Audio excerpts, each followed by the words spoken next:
Bonjour, ici Gras pour les dubitaristes. Qu'êtes-vous en train d'écouter ?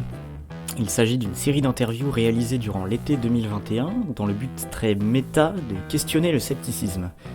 Notre association, les dubitaristes, se revendique de l'esprit critique, mais nous savons que nous n'en sommes pas experts et expertes et que la communauté zététique n'en est pas gardienne.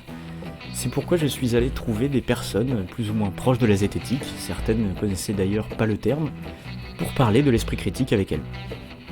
Les thèmes évoqués varient bien sûr selon les personnes, mais la discussion reste orientée vers la représentation biaisée qu'on peut avoir de l'esprit critique, sur des dérives de ses usages, sur des aspects problématiques liés à la communauté elle-même, bref, des critiques. Je salue au passage une partie des productions critiques du scepticisme et de la zététique, venant de l'extérieur ou de l'intérieur de la communauté. Petits avertissements avant de commencer. Les projets de notre association sont acceptés en collectif, mais les prises de position individuelles n'engagent pas le collectif. Dans cette émission, ma parole reste donc la mienne. Et je vous prie d'excuser mon amateurisme en matière d'interview et de production audio, j'espère que l'émission restera agréable à écouter. Pour cet épisode, nous sommes avec Perrine, qui pratique l'esprit critique à travers le théâtre, le questionnement politique et l'éducation populaire. Sur ce, bonne écoute et que le doute soit avec vous. Alors, je suis Perrine et j'ai cofondé la compagnie Sur nos gardes en 2015. Voilà, on fait du théâtre et nous, une de nos lignes directrices, c'est beaucoup de parler du réel et de justement, on aime à dire parler des choses qui fâchent parce que je crois qu'on n'a pas trop trouvé encore exactement comment le formuler bien, mais on aime aborder des sujets qui questionnent et qui parlent de notre monde, quoi, qui posent problème. Voilà. Et par ailleurs, on bosse beaucoup avec des jeunes, avec des ados, avec qui on fait de l'éducation populaire beaucoup, articulée avec de la pratique théâtrale. T'as dit le nom de ta troupe ? Ouais, Sur nos gardes, ça donne un peu la couleur de... Ouais, carrément. Et où est-ce que tu te situes par rapport à la sphère sceptique, si ce terme t'évoque quelque chose ? Ouais. Bah oui, moi la question du scepticisme, ça me parle. Je pense que c'est quelque chose que moi personnellement j'applique dans mon existence, sans doute mal parfois. Je pense que c'est pas hyper théorisé dans ma tête et c'est des choses que j'ai apprises parce qu'on me les a transmises voilà, dans le cadre interpersonnel de copains. Voilà, du coup j'ai du mal à dire comment je me situe par rapport à ça, mais plutôt... je crois que c'est quelque chose que j'essaie de transmettre, notamment avec les jeunes, comment on est critique de tout ce qui est possible, notamment vis-à-vis de l'éducation nationale, qui a tendance à donner des grandes vérités toutes faites et qui permettent pas exactement aux mômes de questionner le monde dans lequel ils vivent et de se situer personnellement, quoi. Et le mot zététique, ça t'inspire quelque chose ? Ça m'inspire des chatouilles un peu. Ouais, le mot zététique, ça m'inspire. Moi, j'ai pas mal regardé les vidéos d'hygiène mentale. Je les ai toutes vues. Voilà, que j'aime beaucoup. Voilà, je trouve que c'est une discipline qui est amusante et qui est stimulante dans ce qu'elle propose de réussir à être critique des chemins un peu faciles qu'on pourrait emprunter sur les questions paranormales. Voilà, je sais pas si ça m'évoque grand chose de plus que ça. Je réfléchissais, bah si, ça m'a traversé il y a pas longtemps avec des copains. C'est l'espèce de jeu qu'on peut faire en famille ou avec des amis, un délire de magnétisme où à 4 personnes, il faut soulever quelqu'un juste du bout des doigts, une personne qui est assise. Et donc on le fait une première fois, on n'y arrive pas, ensuite tout le monde empile ses mains au-dessus de la tête de la personne, et on recommence, et là on arrive à la soulever. Du coup je me dis... c'est con ce truc, je me dis même pas c'est con en fait, je me dis pourquoi ça marche. Et du coup je vais chercher pourquoi ça marche et en fait l'explication elle est toute simple, c'est que la première fois personne n'est coordonné puisque de toute façon on sait qu'on va pas y arriver, tout le monde part du principe qu'on va pas y arriver et ce moment de pseudo-magnétisme, de empiler les mains au-dessus de la tête de la personne permet juste un temps de concentration au groupe et quand on va le refaire la deuxième fois on va faire un décompte et du coup juste les gens seront coordonnés. Et en fait, si on fait les calculs aussi, si la personne qu'on essaie de soulever, elle fait 100 kilos, ça fait plus que 25 kilos par personne à soulever. Et ça, tout le monde en est capable. Donc en fait, je trouve ça vraiment hyper excitant de me dire, les explications scientifiques, Elles sont trop géniales, c'est hyper stimulant d'expliquer comment fonctionne le monde. Je trouve ça tout autant stimulant que de s'imaginer qu'il y a des forces obscures qui nous entourent et qui nous permettent de faire des trucs incroyables. Non, en fait, on peut déjà faire des trucs incroyables parce que 100 kilos divisé par 4, c'est facile, quoi, en étant bien coordonné. Ça, c'est intéressant, le fait que zététique, ça t'évoque quelque chose qui est peu relié à la politique ou à on va dire des grandes questions sur l'organisation sociale ou quoi. Parce que la zététique, si c'est aussi l'esprit critique plus généralement, ça ne devrait pas que s'appliquer à des questions de paranormal ou de physique, quoi. Mais moi, j'avoue, je croyais que c'était même plutôt vraiment la définition de zététique. Pour moi, la zététique, c'est vraiment l'esprit critique appliqué à ces questions paranormales. Et effectivement, pas tellement à d'autres questions, quoi, pas l'esprit critique en général. Ouais, c'est l'usage qu'en font beaucoup de gens qui parlent de zététique, justement. On peut parler un peu de ce que vous faites au théâtre, du coup, de ce que fait Sur nos gardes.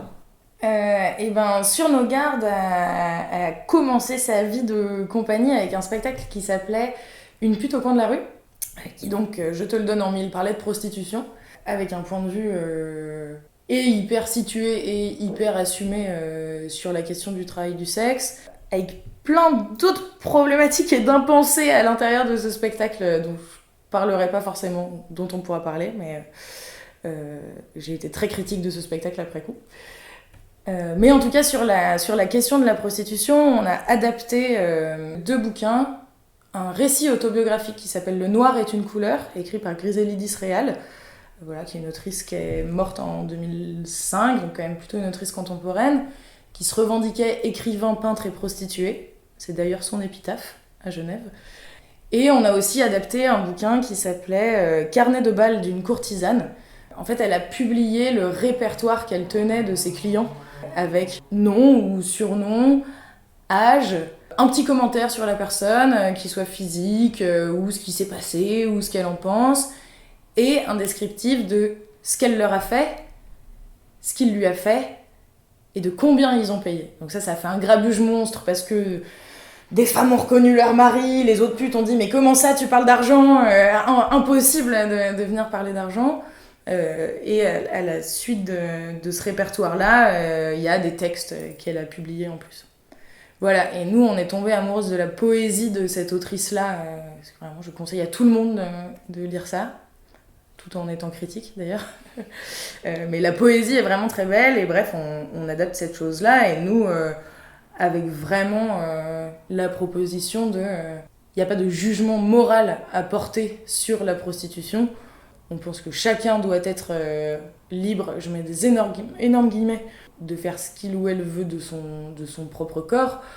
Surtout que nous, quand on parle de travail du sexe, en fait, au départ, on parle de travail, en fait. Et je pense qu'on n'est pas plus libre d'être pute qu'on est libre d'être banquier ou banquière ou assureur ou keuf.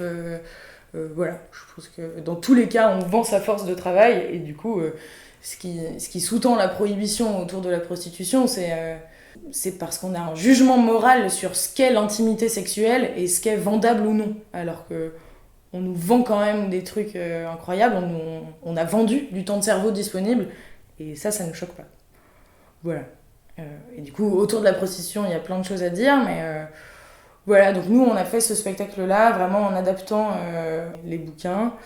Et on avait décidé, à l'issue du spectacle, de donner le manifeste du STRAS, qui est le syndicat des travailleurs et travailleuses du sexe, qui a un manifeste en plusieurs points qui revendique la prostitution et prend position là-dessus. Et du coup, ça nous importait d'apporter en parallèle du spectacle, vraiment à l'issue, après avoir proposé cette forme artistique, où du coup forcément il manque plein de choses, parce que tu proposes 1h15 de spectacle, donc tu peux pas tout dire, et puis la poésie empêche d'aller loin dans la formulation de la pensée, enfin d'aller plus loin, bref.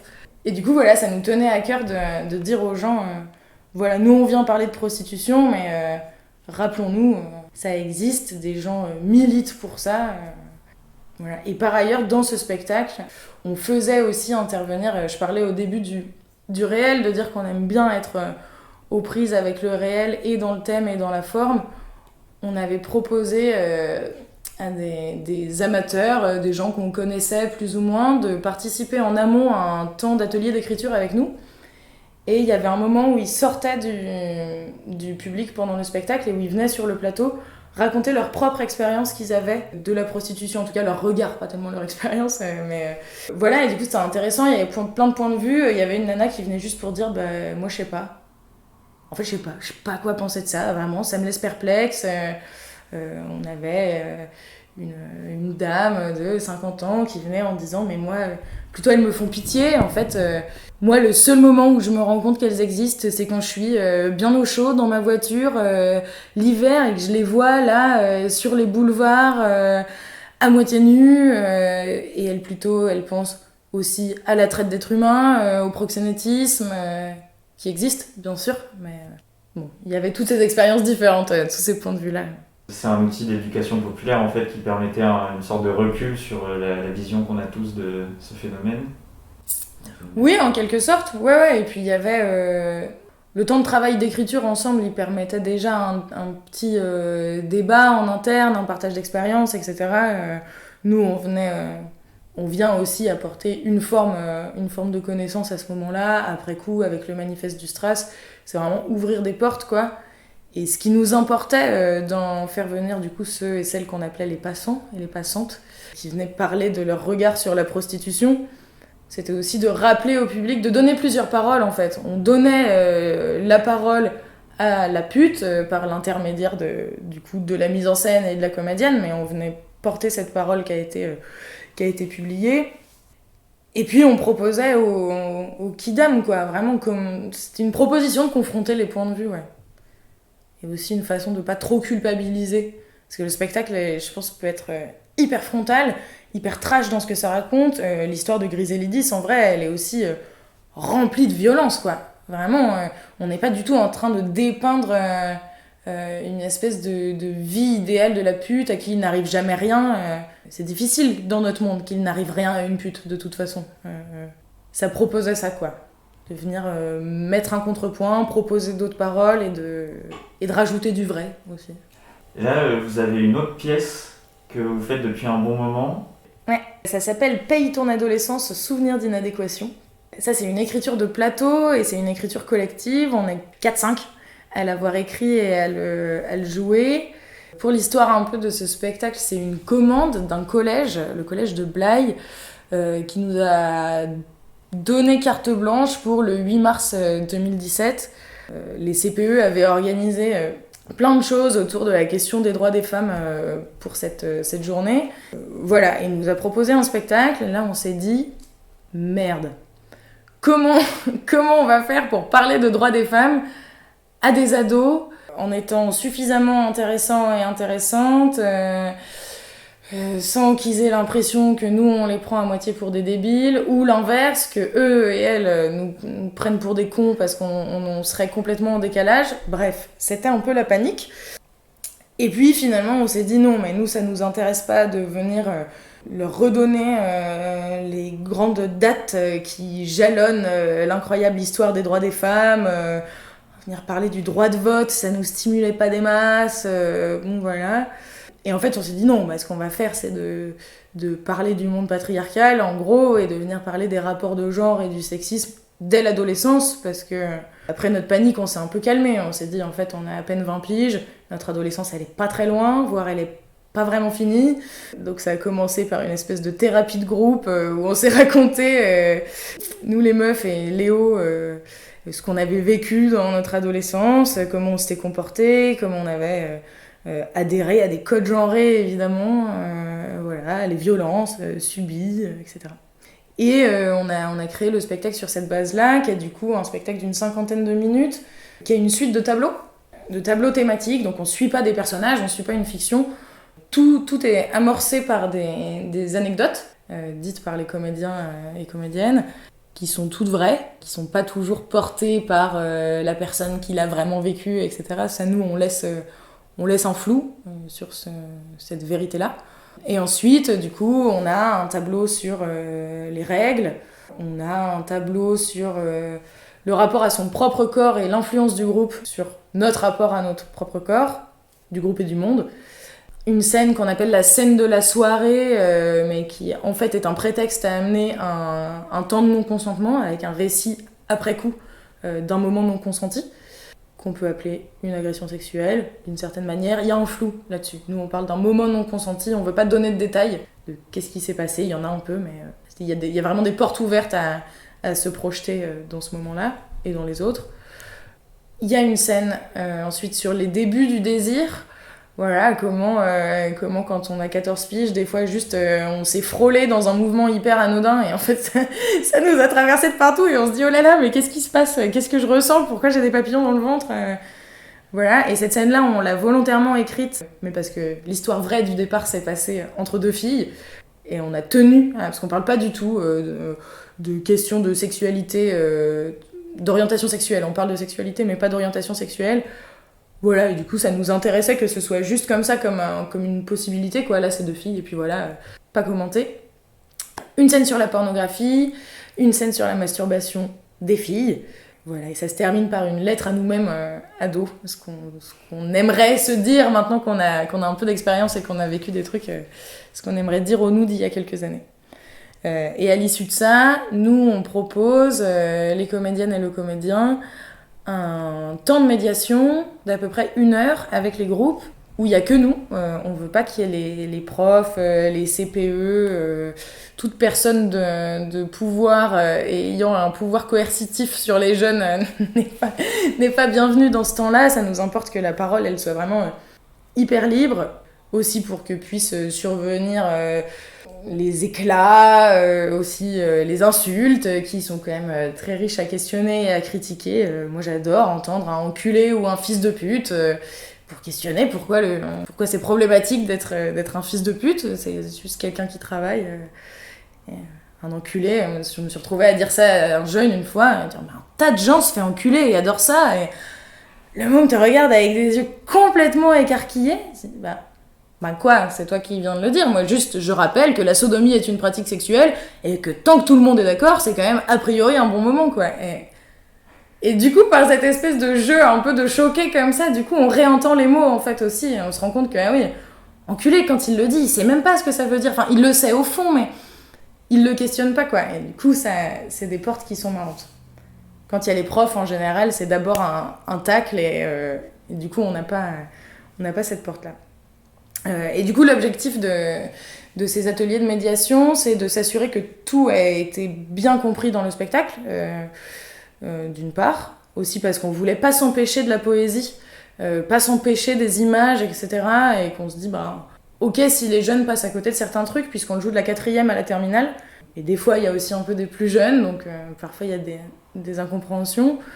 Et c'est aussi un moment qu'on veut, nous, comme un endroit au-delà de la compréhension, un endroit de débat et un endroit de partage d'expérience. Et vraiment, là, dans la forme, nous, on utilise des outils d'éducation populaire, du coup, où on laisse tout le temps les jeunes se donner les réponses. Entre elles et entre eux, nous, on arrive en queue de comète, quoi, pour donner l'info ou donner la définition, si elle n'est pas sortie, si elle est incomplète ou erronée, apporter des chiffres, etc. Des choses qui peuvent ne pas avoir, mais sinon, entre eux, ils savent et ils se donnent les réponses et c'est très chouette de les voir partager leurs expériences.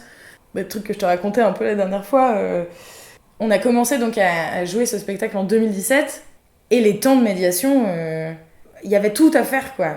Les mômes, ils savaient rien, entre guillemets. Enfin, ils comprenaient, mais le consentement, tu mettais bien 20 minutes à voir le mot advenir et puis c'était nous qui le donnions. Bon, voilà. Et puis plus on l'a joué, plus on a rencontré des groupes, plus on se rendait compte qu'ils avaient la bonne réponse, puis ils l'avaient direct, quoi.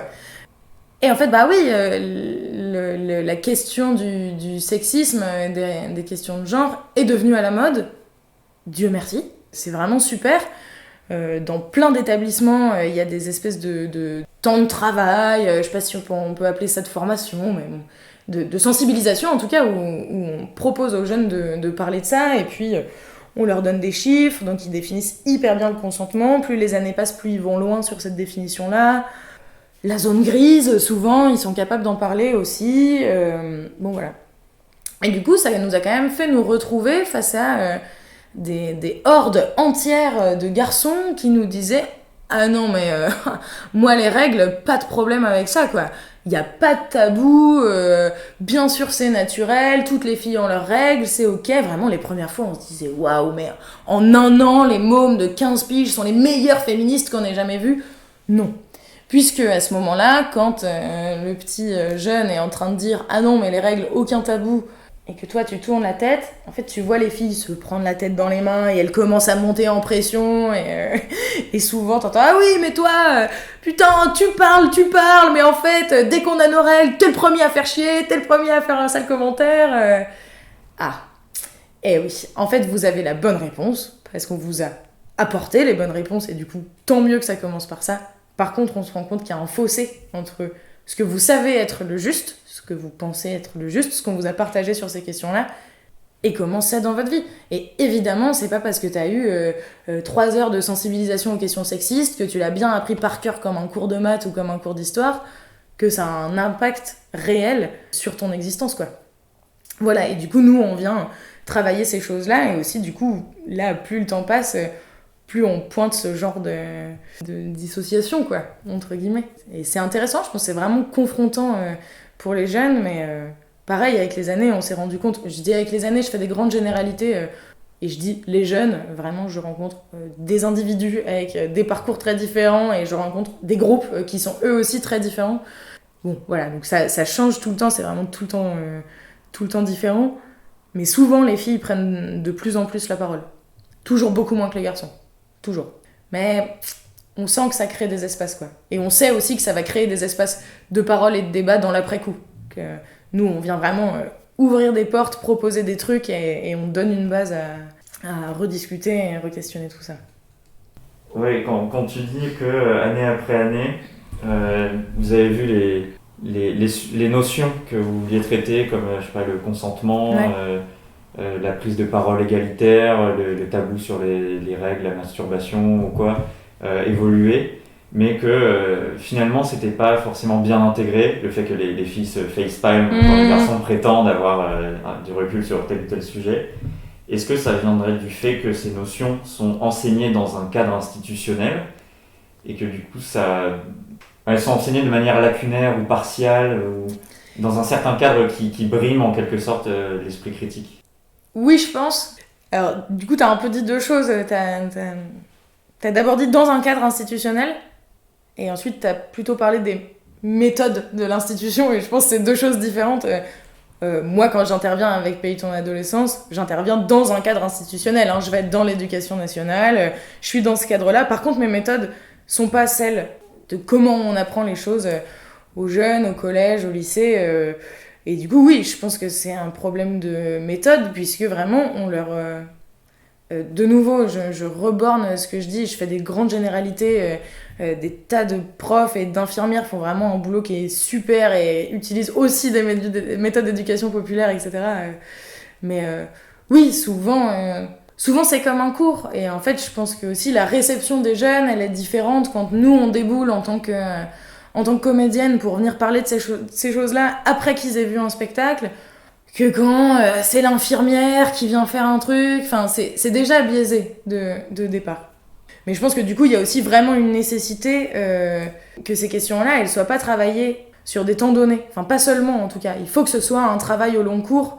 Il faut que tout le monde soit sur le pont tout le temps pour relever les agressions sexistes, voire ne pas les véhiculer. Moi, je me suis déjà retrouvée dans un établissement scolaire, dont je tairai le nom bien évidemment, où je suis invitée par une infirmière qui fait un boulot monstre avec les jeunes sur les questions sexistes, qui le fait hyper bien, qui nous a programmé tous les ans depuis que ce spectacle existe.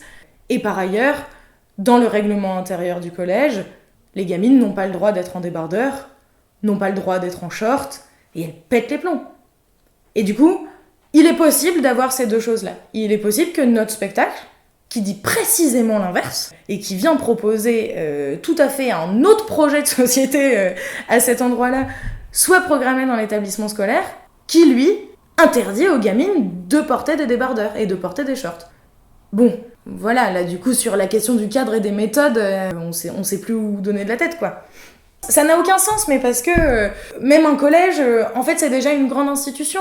Et que y a plein d'impensés, c'est-à-dire que l'infirmière, bien sûr que quand elle monte le projet pour nous faire venir, elle le fait valider par l'administration, mais en même temps, c'est bien pour le collège, c'est bien pour les gamins.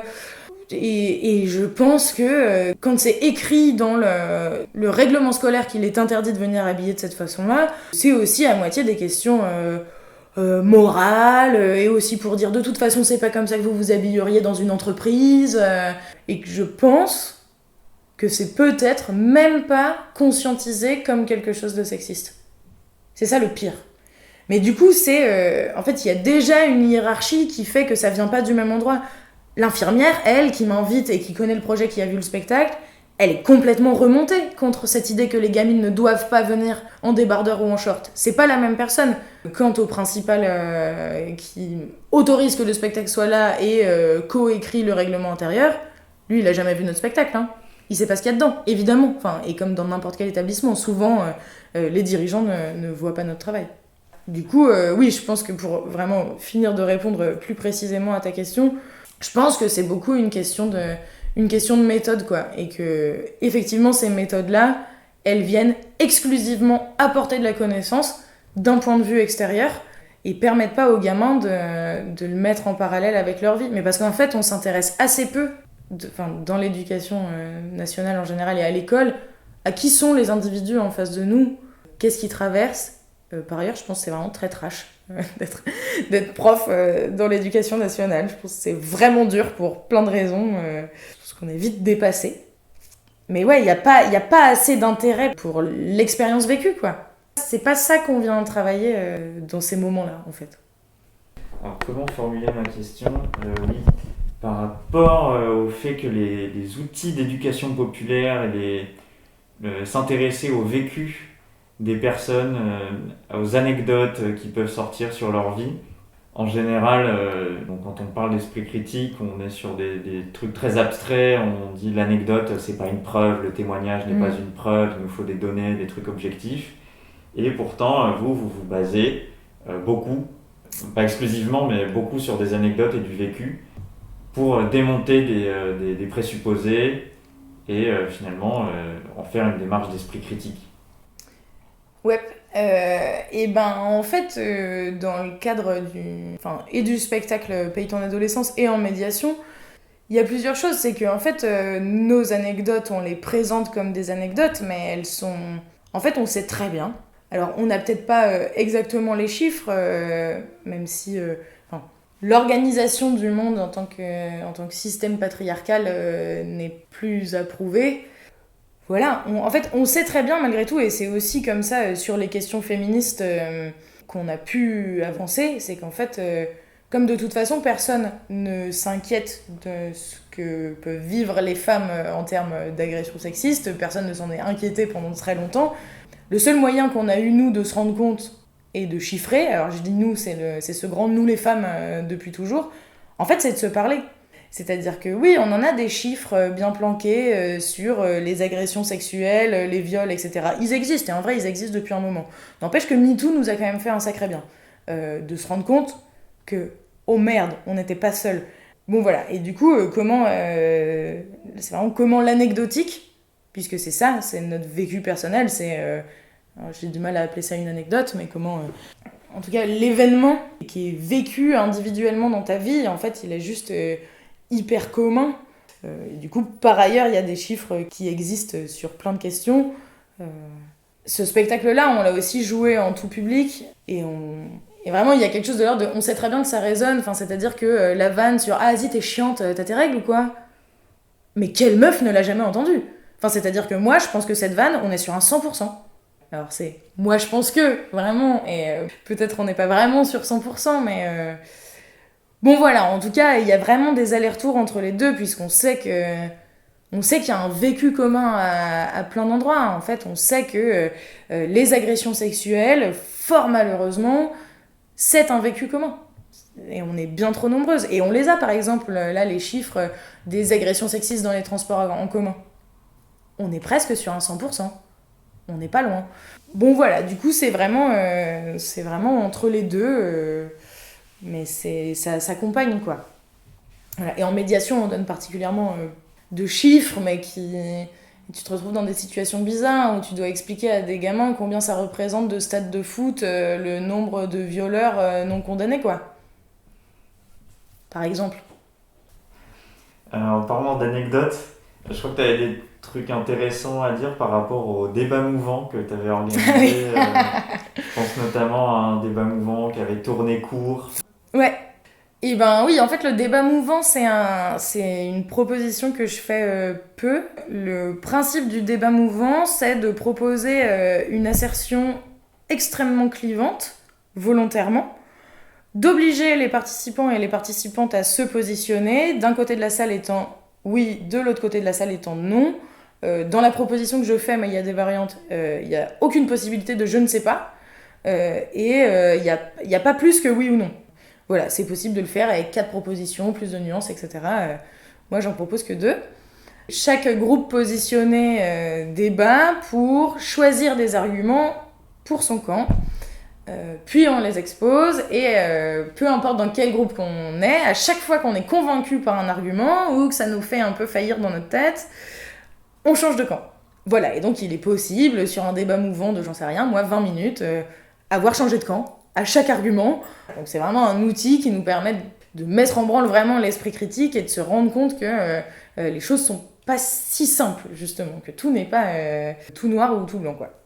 Et donc dans mon cas, je fais assez rarement de débats mouvants puisque j'utilise d'autres outils en parallèle de ça. J'aime bien quand la discussion, elle se fait d'elle-même. Et bon, voilà. Et on n'a qu'1 heure de médiation.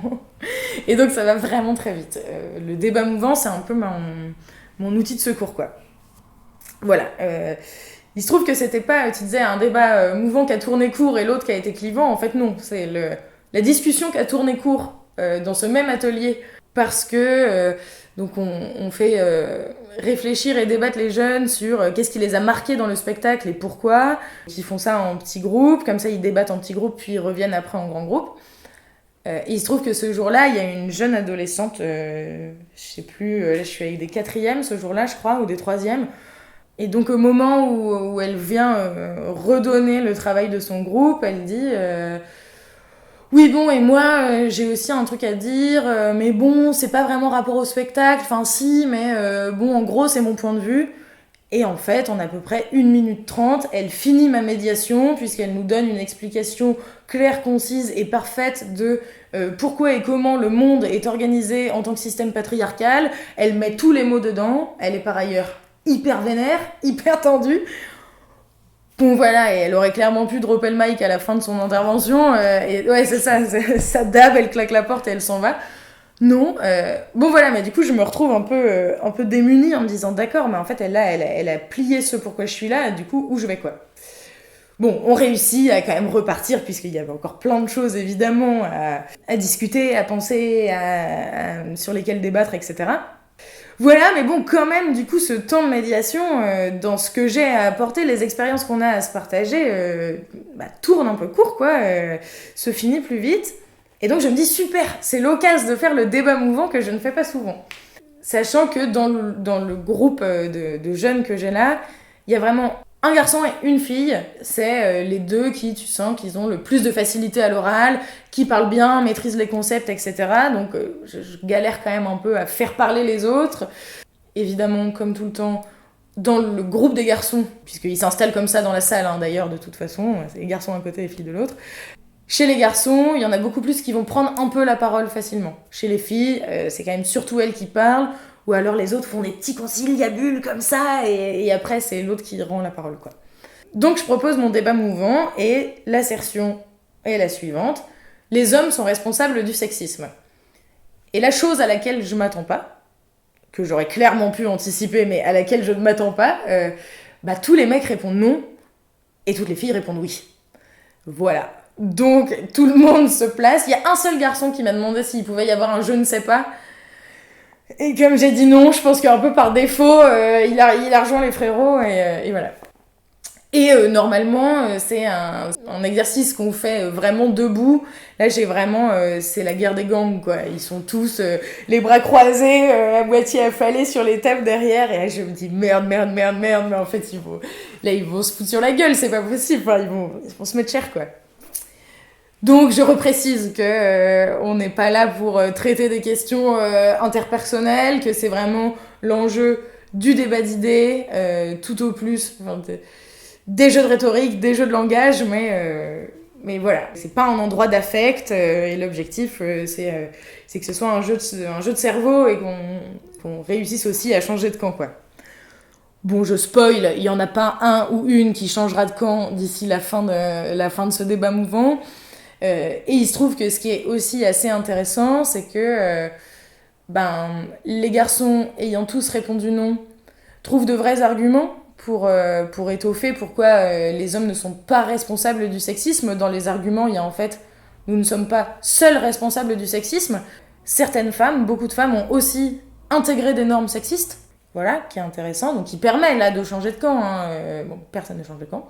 Il y a aussi expliqué que les hommes en tant qu'individus ne sont pas forcément directement responsables du sexisme, puisque le monde, en fait, est responsable du sexisme. La pub est responsable du sexisme, les politiques sont responsables du sexisme, et du coup, bon, là, dans le fond, ce qui sous-tend, c'est un peu le not all men, mais on va pas si loin avec les jeunes, et il y a des choses vraiment... Enfin, voilà, ce que je raconte sont des arguments vraiment intéressants sur cette question-là.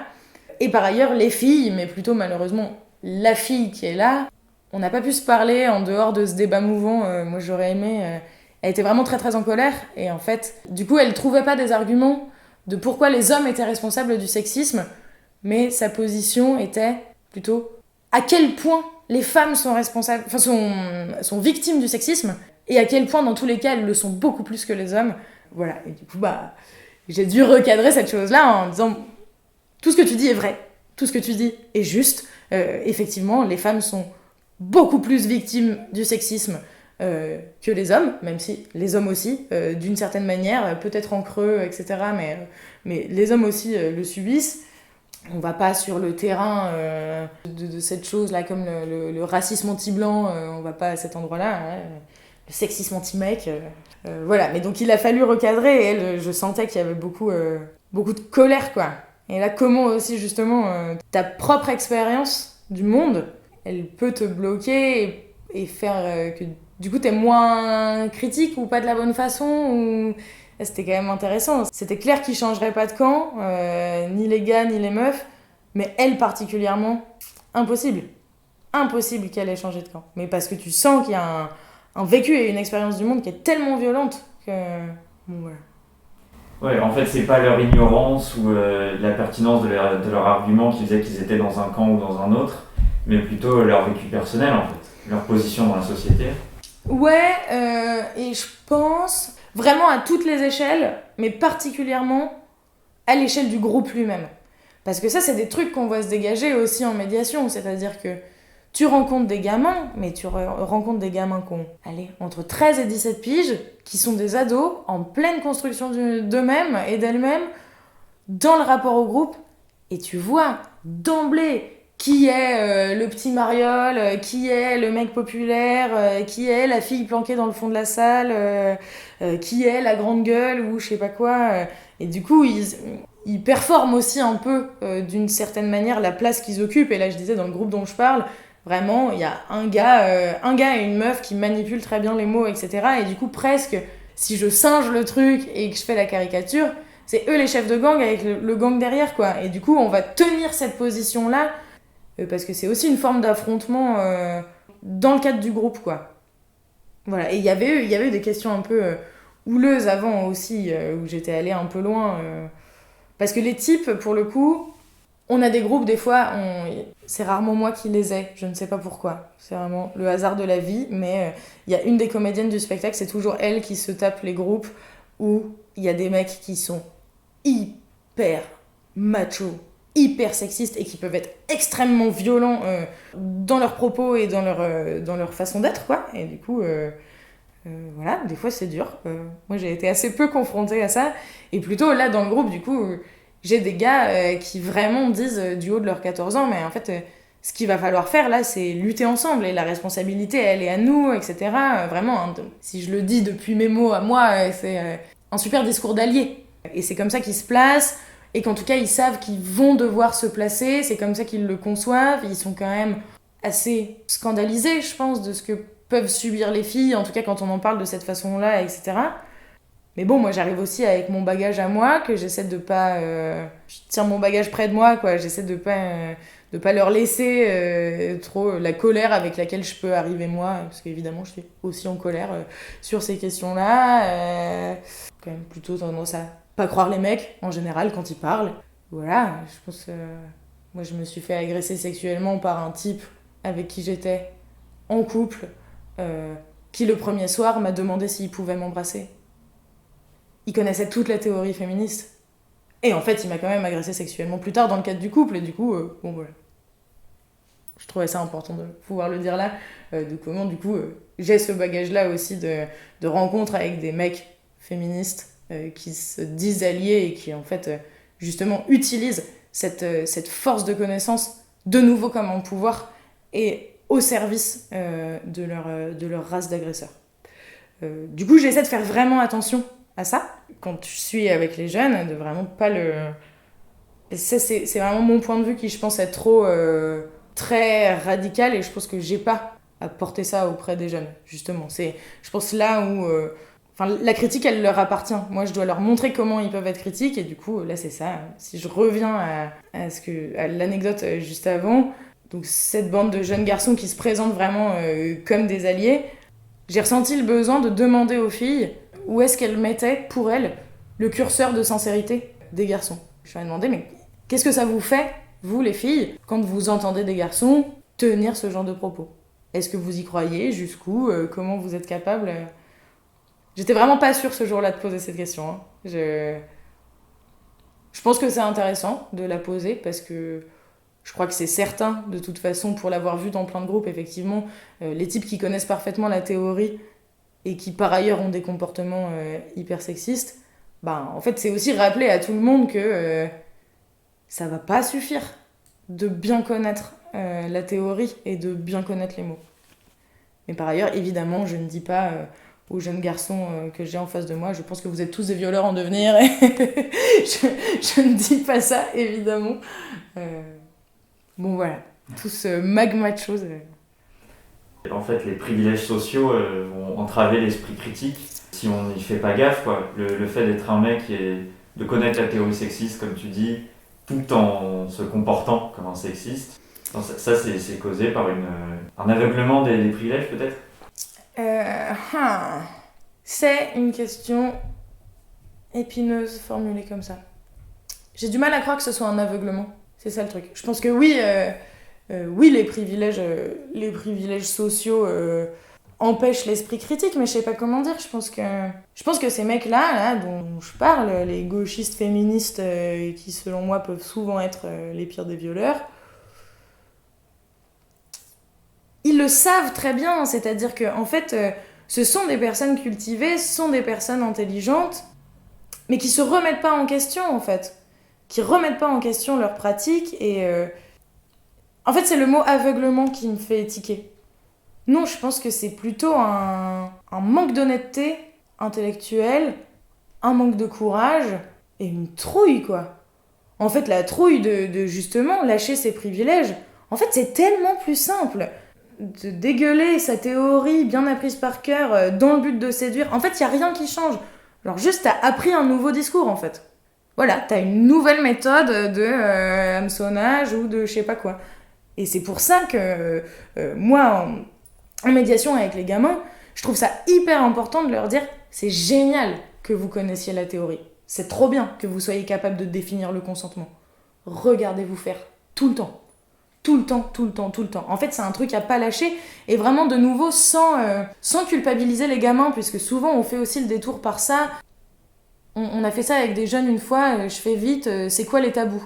Non, pourquoi les tabous sont des tabous ? Et en fait, c'est parce que c'est la société. Oui, d'accord, mais qu'est-ce que ça veut dire ? Et donc, c'est quoi la société ? On traîne, on passe par 1000 trucs, l'État, la populace, nanana. Ah non, la société, c'est l'éducation. ok, intéressant, mais en fait, c'est qui l'éducation? Et du coup, oui, on se rend compte que on est façonné par tout ce qui nous entoure. On est d'abord façonné par nos parents, puis par nos expériences, puis par l'école, puis par tout ce à quoi on a accès. En fait, on est façonné tout le temps par du coup, ces choses qui vont devenir nos biais. Et du coup, on est éduqué constamment, on est façonné, et donc il faut se regarder à l'œuvre, quoi, se voir agir. Parce qu'en fait, apprendre une nouvelle leçon, ça va pas transformer les expériences acquises en claquant des doigts du jour au lendemain et faire de nous la personne qu'on a envie d'être. Oui, finalement, l'esprit critique va finir par être douloureux si on attaque ses propres privilèges. Eh ben ouais, c'est parce que ça fait trop mal de savoir qu'il faut pas agresser, mais d'arrêter d'agresser. Alors bon, du coup, pardon, j'ai choisi cette brèche-là, je m'y tiens, mais Il y bon... aurait plein d'autres exemples. Oui, c'est ça, il y a évidemment plein d'autres exemples. Ouais, ça pour le coup, oui, ce serait trop douloureux, quoi. Et il y a trop à y perdre. Il y a tellement à y gagner de savoir le dire et de le dire bien, et il y a trop à y perdre de l'appliquer. Et si en plus ça suffit de le dire mais de ne pas le faire, banco, on est quand même sur un rapport coût-bénéfice assez efficace, quoi. Jusqu'à ce que... Jusqu'à la révolution. Ouais, c'est ça. Du coup, on en vient à la grosse question plus générale, mais on tourne autour en fait depuis un moment. Qu'est-ce que c'est l'enjeu de l'esprit critique? Est-ce que c'est plutôt se déconstruire, éduquer les masses, attaquer les croyances populaires, élargir les possibles? Effectivement, c'est the question. Moi, je dirais, dans ce qui m'intéresse et aussi, malgré tout, j'ai quand même beaucoup dans la tête quand je réponds à cette question que je travaille avec des adolescents, en fait. Et du coup, je le pense beaucoup en regard des adolescents et des adolescentes, évidemment. Pour moi, c'est beaucoup se situer, quoi. C'est se situer et analyser le monde et pas se laisser balader. Et du coup, oui, l'esprit critique en général, éduquer les masses... cette phrase-là, elle me fait un peu mal quand même, éduquer les masses. Je suis pas hyper fan. Oui, élargir les horizons, Inch'Allah faire la révolution. Bon.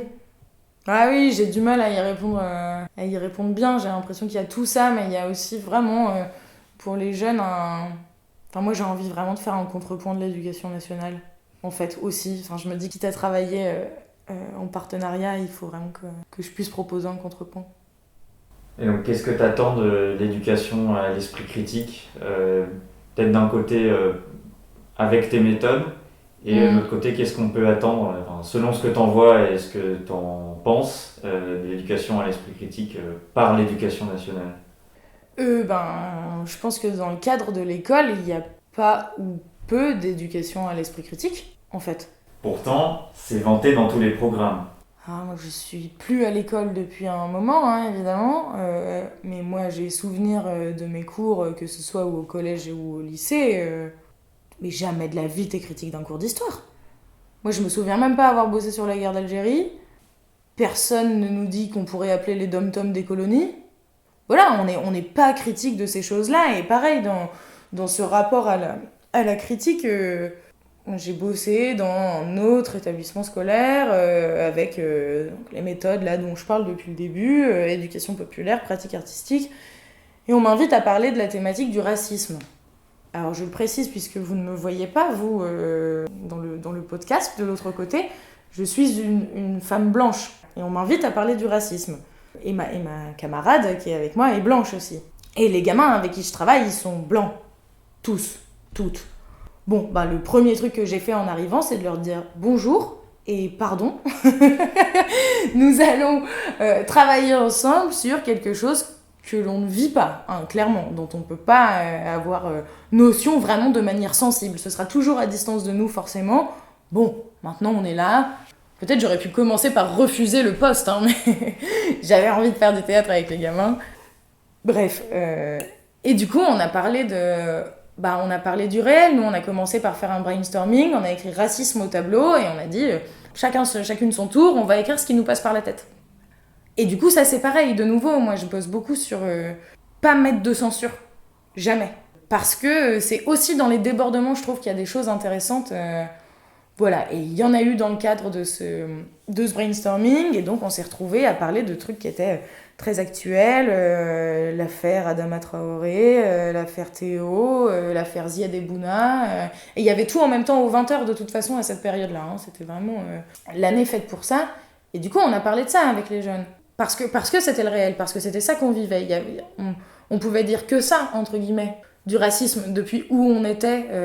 Nous, bande de blancs, il n'y en a jamais un qui a été contrôlé par un keuf dans sa vie, et on le vit pas à aucun endroit. Par contre, ce qu'on voit, c'est de l'ordre du fait divers. Et en fait, on se rend compte, si on va plus loin en cherchant avec les jeunes, que en fait, on n'est pas que sur du fait divers. En fait, on est sur une organisation, une oppression systémique. Et en fait, oui, au même titre que notre système est patriarcal, en fait, notre système est raciste, de fait. La police est raciste, de fait. Et du coup, oui, moi, je vais travailler ça avec les jeunes parce que c'est la vérité et que les chiffres sont là. Moi, je peux décemment pas dire que la police protège. En fait, c'est un mensonge chiffré. Voilà, donc on est allé là-dessus avec les jeunes, et donc ta question de départ, c'était qu'est-ce qu'on a à attendre de l'esprit critique à l'école et qu'est-ce que je peux avoir à attendre de la poursuite de mon travail en termes critiques. Moi, j'attendrai, j'y crois peu, mais que l'école devienne critique. Ce qui a été fait d'autre dans le cadre de ces ateliers sur le racisme, donc d'autres ateliers en parallèle du mien, ça parlait que des fins ou des trucs qui étaient plus loin. On parlait de la fin de l'esclavage, on parlait de la Shoah, et puis de sa fin, et de ses loin. Alors les seuls qui ont fait un travail qui était plus contemporain, c'était aux États-Unis.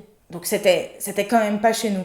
Et personne n'ose aller sur ce qu'il y a au plus proche des jeunes. Et je parlais tout à l'heure de se situer et trouver sa place dans le monde et être critique du monde dans lequel on vit. Ces mômes-là, tous les parents regardent le 20h. C'est des trucs qu'ils voient tout le temps. En fait, souvent on a envie de pseudo-protéger les jeunes, etc., en mettant à distance... En fait, la vérité, c'est qu'ils y sont confrontés tout le temps, de toute façon, et qu'ils vont y être confrontés. Quand je dis qu'on a abordé l'affaire Théo, Adama, Ziad Ebouna, etc., c'est pas moi qui suis arrivée en disant on va parler de ça. J'avais pas de plan. Mon seul plan, c'était de leur dire on est que des blancs et des blanches, alors on va faire ce qu'on peut, quoi. Et bien sûr que je préfère parler de ce qu'il y a au présent, mais en fait, c'est eux qui l'ont amené, parce que bien sûr que ça les travaille, puisqu'ils y sont confrontés. Et donc là, ça a permis de prendre du recul, etc. Et c'était vraiment intéressant. Et évidemment, pareil, ce groupe-là m'a parlé du racisme anti-blanc. Mais bien sûr, on se disait tout à l'heure, les privilèges sociaux entachent notre esprit critique. Et ben là, c'est la même chose. C'est qu'en fait, si les blancs, au fond, on est tous un peu racistes, alors déjà, ça nous fait mal de l'admettre. Ça nous fait mal d'admettre qu'on peut être un peu responsable de quelque chose. Ça nous prendrait trop de temps, comme ce qu'on disait tout à l'heure, de se remettre en question, etc., de plus faire certaines choses. Voilà, ah merde, c'est peut-être une mauvaise idée que je me fasse des tresses collées. Comment je vais bien pouvoir me coiffer autrement ? Voilà, et du coup, les jeunes arrivent avec cette chose qui est le racisme anti-blanc, surtout que il y a une des jeunes adolescentes qui est là à l'époque, son père a bossé au Brésil, je crois. Son père blanc va bosser au Brésil et subit le racisme anti-blanc. Du coup, on va questionner ce truc-là. Et donc, on s'est retrouvés à parler de la mécanique oppressive. C'était du coup hyper intéressant, et les jeunes sont très capables de capter que le racisme anti-blanc, ça ne peut pas exister. Parce que ça n'est pas érigé en système, et que oui, peut-être des Noirs ou des Arabes vont te bisute parce que t'es blanc ou que t'es blanche.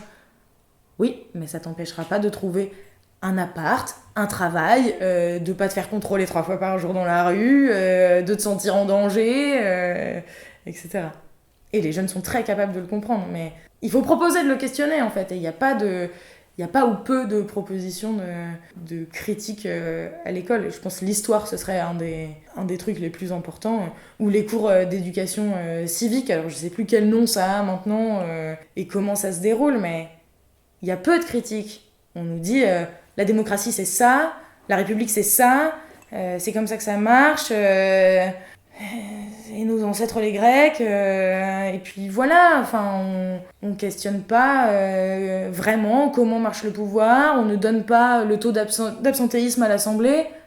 Les gamins doivent passer par la vie scolaire avant d'arriver en classe s'ils ont été absents. Les gonzes sont jamais à l'Assemblée. Enfin, À quel moment, quoi? Et ça, on le dit pas aux gamins.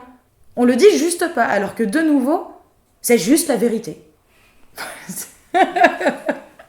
Alors, qu'est-ce que tu penses quand on te répond que oui, mais ton militantisme te biaise dans ta réflexion et ton esprit critique? Alors, c'est quand même une question que je me pose, voire c'est une peur que j'ai. Je suis un peu constamment en train de chercher le bon rapport, mais notamment parce que je travaille avec des personnes qui sont plus jeunes que moi, et donc un peu par définition de toute façon plus influençables, que je suis dans un cadre de transmission, qu'en plus j'ai quand même le bénéfice de la coolitude, parce que je suis jeune, je leur parle comme je suis en train de parler là, et je fais du théâtre, quoi, donc je suis vraiment... J'ai pas le même statut, de fait, donc je fais vraiment attention à ça. Et en même temps, c'est comme ce que je disais à l'instant, en fait, mon militantisme, il repose sur des vérités. Et des vérités qui sont chiffrées. C'est-à-dire que le taux d'absentéisme à l'Assemblée, on le connaît, on peut en parler, et du coup, juste, soit on le dit, soit on le dit pas. L'affaire Théo... soit on en parle, soit on n'en parle pas. Et soit on en parle avec les mots qu'il faut, à savoir c'est un viol, la police a commis un viol sur cette personne qui n'avait rien demandé. Soit on dit oui, non, mais c'est parce que peut-être il avait la matraque dans la main et il a glissé, et dans la glissade, le pantalon du mec s'est baissé, et pardon. Enfin, on ne peut pas dire ça, on sait que c'est faux. Voilà, du coup, je pense que... Je crois pas que mon militantisme me biaise dans mon esprit critique, et je pense que plutôt au contraire, j'ai assez une attention à ça, pas tout le temps, parce que effectivement c'est aussi fatigant, mais de rester ouverte. Moi je crois toujours que je vais pouvoir changer d'avis sur certaines choses, alors pas sur tout, tu vois, mais j'écoute quand même mes interlocuteurs avec attention. J'essaie de lire des choses qui me contredisent en les lisant pas... d'emblée avec distance, quoi. Enfin, du coup, c'est comment tu mets en branle ta capacité d'analyse tout le temps. Et donc, je fais un détour par un truc un peu marrant. J'ai regardé la vidéo de McFly et Carlito avec le président. Je ne l'ai pas vu. Regarde-la. C'est un scandale, mais regarde-la. Donc je regarde cette chose. Je vais pas faire la critique de cet objet vidéo maintenant, mais... je traîne et je veux regarder un peu des critiques qui ont été faites de ces choses-là. Et je tombe sur une critique du Figaro. Et du coup, ça me fait un peu rire de lire un écrit du Figaro qui va critiquer cette vidéo-là. Et du coup, sur plein de points où le Figaro et moi allons critiquer de la même façon cette vidéo, et où du coup, je vais avoir des points de rencontre avec le Figaro. Et bah oui, mais parce qu'en fait, il y en a, c'est possible. Et par contre, je vois et je revois et je réaffirme mon désaccord sur certains points où, en fait, eux, ce qui leur pose problème aussi, c'est comment le président ne se comporte pas du tout comme un président, et même qu'à un moment, il dit « putain ». C'est hyper drôle, quoi. Et donc, je trouve ça intéressant de se confronter à ça, tout en se laissant la possibilité de se dire « là, j'ouvre l'article du Figaro, et peut-être je vais être d'accord avec le Figaro jusqu'au bout. Peut-être ». En fait, c'est possible de... Il y a des endroits où, je sais pas comment je pourrais faire un pourcentage de cet article, de jusqu'où je suis d'accord avec eux et sur quel pourcentage on est complètement en désaccord, mais... Bon, voilà, je pense plutôt, j'ai l'esprit critique ouvert, et j'ai cette attention-là, justement, pas balayer trop vite les choses d'un revers de main. Mais je pense que ça me biaise à certains endroits, mais forcément. Oui, après on peut se poser la question, est-ce que c'est grave d'être biaisé? Est-ce que tout le monde ne l'est pas finalement? Est-ce qu'il y a certains biais qui sont plus constructifs que d'autres, disons? Oui, carrément, et c'est aussi sur quoi tu te bases, quoi. C'est-à-dire que de toute façon, on va jamais reprocher aux personnes qui valorisent et bossent pour l'ordre établi de le faire, et d'être biaisé par la norme dominante, et de tout faire comme on attend d'eux. Ça n'a pas de sens, ça n'arrive pas. Et du coup, c'est quand tu fais un pas de côté et quand tu te places en opposition qu'on vient chercher la petite bête. Mais c'est comme la blague que je faisais tout à l'heure au café. Ah oui, mais t'es vegan et t'as un smartphone, quoi. Oui, et alors, en fait, enfin là, on pourrait parler de la question de la pureté militante, ce serait intéressant aussi. Voilà, comment il y a toujours un truc à reprocher et à venir titiller chez les personnes qui se mettent en opposition.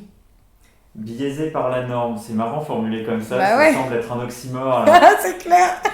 Ouais, c'est chelou formulé comme ça. Mais c'est intéressant, Oui, c'est vraiment intéressant. Bon, pareil, on a un peu déjà répondu, mais pourquoi toi, ça te paraît naturel d'associer l'esprit critique et des questions politiques, par exemple la remise en cause des oppressions systémiques, et pourquoi ça l'est pas du tout pour d'autres personnes? Là, je pense, en mettant les pieds dans le plat, à beaucoup de gens dans la sphère sceptique. Ouais. Et pourquoi, pour eux, ça paraît plus naturel d'appliquer l'esprit critique directement à des croyances populaires. Et ça, c'est hyper fastoche. C'est parce que si moi, j'applique l'esprit critique à la sphère politique, c'est parce que je subis des oppressions.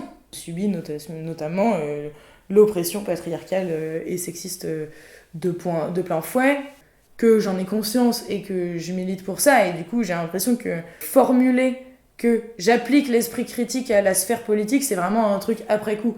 Je pense plutôt dans l'ordre. Je subis à mort l'oppression sexiste, je le vis mal, du coup je milite, et du coup je théorise, et donc tout ça s'organise et fait que au final, on dit là maintenant que j'ai 25 ans, que j'applique l'esprit critique à la sphère politique. Je pense que ceux qui ne le font pas, c'est exactement ce qu'on se disait tout à l'heure sur la question de connaître la théorie et de ne pas l'appliquer à son existence. C'est que c'est trop compliqué, c'est que c'est trop douloureux, et du coup, quand t'es un mec blanc, cultivé, qui en plus manipule bien l'esprit critique et les mots et la pensée, etc., c'est quand même bien plus simple de continuer d'utiliser de son pouvoir pour dire aux gens vous êtes quand même un peu des cons, on va pas vous le dire comme ça, mais vous êtes quand même un peu des cons de croire qui aux extraterrestres, qui aux soucoupes volantes, à l'homéopathie, à je ne sais quoi, et je vais vous apporter la connaissance, parce que c'est beaucoup ça qui se fait, que de se rendre compte qu'on est de toute façon en train d'utiliser un pouvoir quand c'est ça qu'on est en train de faire. Et c'est pour ça que j'étais un peu dérangée tout à l'heure par la formule « éduquer les masses ». Et je pense que c'est un peu ça qui se joue à certains endroits dans la sphère zététique. Là, je suis hyper gêné parce qu'elle vient de me décrire, en fait. Mais moi, je suis hyper à l'aise que je suis face à quelqu'un qui fait la démarche de venir questionner ces choses-là et le mettre en perspective. Là, je suis gêné parce que je vais prendre la grosse tête. C'était l'instant compliment, remerciement en avance de phase. Pour finir, j'avais 2-3 questions sur la place de l'art et de l'esprit critique. Ouais. Ouais, je sais pas trop comment formuler ça, mais comment utiliser l'art dans l'esprit critique, en fait, et inversement, comment l'esprit critique peut intégrer l'art, parce que très souvent, quand on parle d'esprit critique, on associe ça tout de suite à la science, voire carrément aux neurosciences, quoi, à la rhétorique, à la logique. On reste dans des domaines très scientifiques. Très souvent, quand on met en scène graphiquement l'esprit critique, l'image qui vient tout de suite, c'est un cerveau. Un cerveau, ouais. Voilà. Du coup, ouais, comment on fait pour en parler autrement, pour que ça soit pas un discours descendant avec des arguments super construits, un discours logique, une dissertation de philo, quoi. Genre comment on ferait un spectacle de théâtre sur la possibilité de l'esprit critique Par exemple, parce que c'est ton domaine, mais Ouais, tu vois des idées.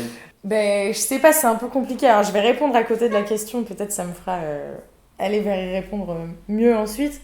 Mais sur Une pute au coin de la rue, par exemple, notre premier spectacle, je sais pas comment on dirait que on utilise l'esprit critique. Enfin, tu vois, de nouveau, c'est proposer un point de vue situé qui ne pourra pas tout dire, mais qui vient du coup se mettre là de nouveau en contrepoint de la norme et du discours établi sur ces questions-là. Et du coup, c'est vraiment proposer l'esprit critique, c'est proposer au public un point de vue, un discours, et en même temps, ils seront très certainement d'accord avec s'ils étaient déjà d'accord avec au départ, ou si, bien sûr qu'au fond, nous, on a un peu cette envie d'allumer une étincelle chez les gens et que du coup, ils ressortent en se disant « Ah oui, peut-être c'est pas si juste ce que je me disais de tel machin. » Mais de nouveau, sur la question de l'esprit critique, du militantisme et du point de vue, on arrive avec notre vérité, quoi. Et du coup, on est critique de la norme plus que critique en général et on apporte